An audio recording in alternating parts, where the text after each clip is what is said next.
Hi everyone. For our next project, we're going to be looking at systems and the effects they have on people and cultures, and as a result, on designers as well. Now, much of this is going to be intentionally vague, simply because systems are everywhere. Systems are pervasive in design, both inside and outside of practice. These systems can be elusive and cryptic, both difficult to identify and impossible to avoid. Think about the schedule of classes you're taking and the system used to sign up for those classes. If you commute, there's a system of roads that gets you there, and even a mechanical system in your car engine. There are financial systems that allow you to make and spend money, and this goes on and on. External to design, socio-political systems like capitalism or socialism quietly shape our realities and regulate our daily lives. Internally, the discipline of design is influenced by precedents set by movements like modernism and the Bauhaus, or the rules of UX design and architecture. Once these systems are in place, they can seem to be immutable, permanent. But it's important to realize that all these systems have been designed. Victor Papanek said that design is the conscious and intuitive effort to impose meaningful order. And that's what these systems do. They order and regulate the actions of those who use them. But the beauty of design is that it is iterative and progressive and must, by its nature, challenge these systems, which is exactly what we're going to do in this next project. So to begin, let's look at just a broad definition of what we mean by a system. In short, a system is a group of interacting or interrelated entities that form a unified whole. Now this goes back to what we were discussing a few weeks ago with Jan Smuts and this concept of holism. When we say that the whole is more than the sum of its parts, we're talking about a system, a series of parts working together to create something more. And I think the human body is a great example of this, where we have a nervous system, an endocrine system, etc. A series of organs and nerves and bones that work together to create a unified whole.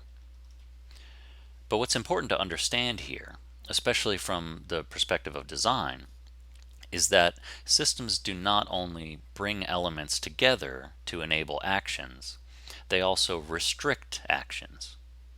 A system is delineated by its boundaries and influenced by its environment. It is described by its structure and expressed in its functioning.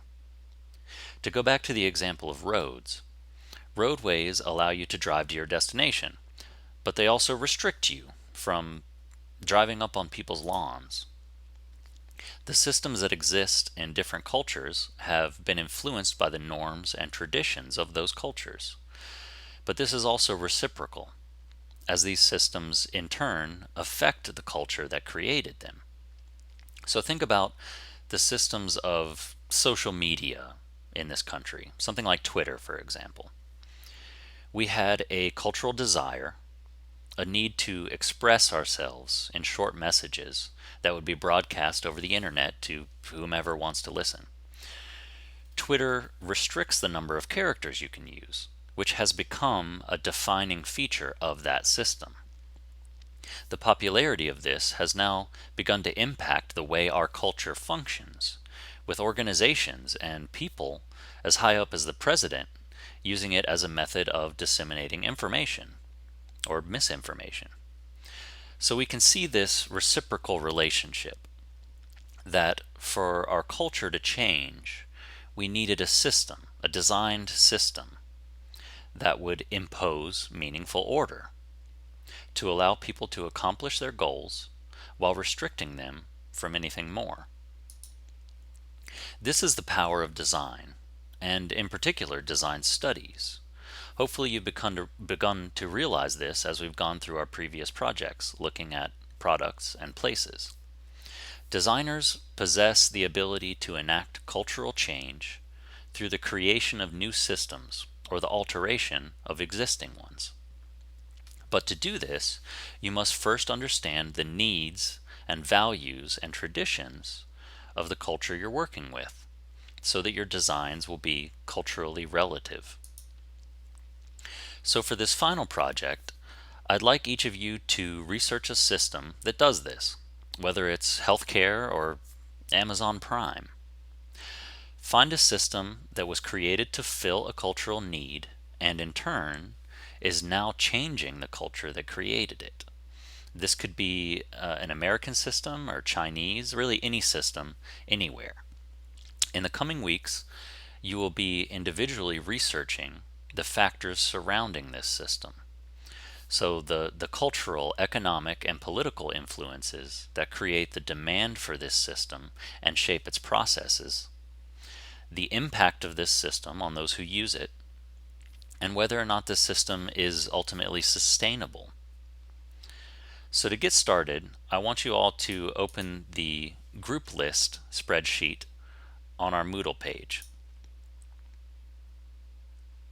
Scroll down to Project 3, and next to your name, give 3 options for the system you want to research. In class, we'll work to choose which option will likely work best for you moving forward. Feel free to also go down to Project 3 and read the briefs for what will be due for your poster and your paper to help you get an idea of what systems you might want to choose. And of course, as always, reach out if you have any questions or need some help in the process.